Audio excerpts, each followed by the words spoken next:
आणि शेतकरी मित्र, आपण हे जे आपलं पोत आहे ह्या बोंद्रीचं, ह्या पोत्यामध्ये आपण 3 दिवस झाले आपण ह्याच्यामध्ये बियाणे टाकले होते. एका 2 व्हरायटीचा आपण बियाणे ह्याच्यामध्ये टाकलेलं आहे आणि 100 बिया आपण ह्याच्यामध्ये टाकलेल्या आहेत. त्याच्यावरून आता आपल्याला तुमच्या समोर मी तुम्हाला दाखवून देतो की आपली उगवण शक्ती किती झालेली आहे आणि कसं झालेलं आहे. तर 3 दिवस ह्याच्यामध्ये ठेवल्याच्या नंतर आपण ह्याला दररोज पाणी मारित होतं आणि सावलीत ठेवलं होतं. त्याच्यामुळे ह्याची उगवण शक्ती चांगली झाली असणार आहे. एका जागेवर तर उगवून पण वर आलंय.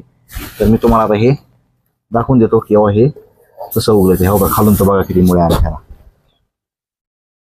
बघा हे खाली किती मुळे आले, त्याच्यात मुळ्या सगळ्या अडकल्यात.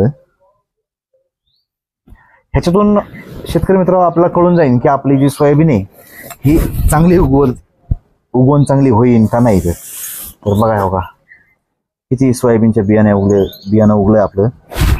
एक माझ्या हिशोबाने तर आपण 100 बिया टाकल्या होत्या आणि 100 बियामधून खराब जर म्हणलं तर ह्याला पण कोंब आलेला आहे. ही एक जरा खराब झालेली दिसायली. आणि इकडं तर बघा किती इथे हो का सगळ्या उगल्या आहेत. हे असं उगलंय सगळं बियाणं, टोटल बियाणं आपलं उगलेलं आहे. उगवण शक्ती याची चांगली झालेली आहे. ह्याच्यात जवळपास ह्या 2 हे 3 ह्याला एक थोडं जरा कमी आहे. 4 5 6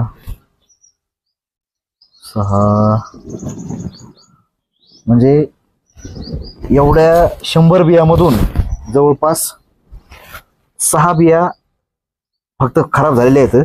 बाकीच्या सगळं बियाणं आपलं उगलेलं आहे. म्हणजे एकदम 100% जर्मिनेशन एकदम भारी होणार आहे. त्याच्यामुळे आपल्याला आता ही सोयाबीन किती पेरायची काय पेरायची ह्याचा अंदाज येईल.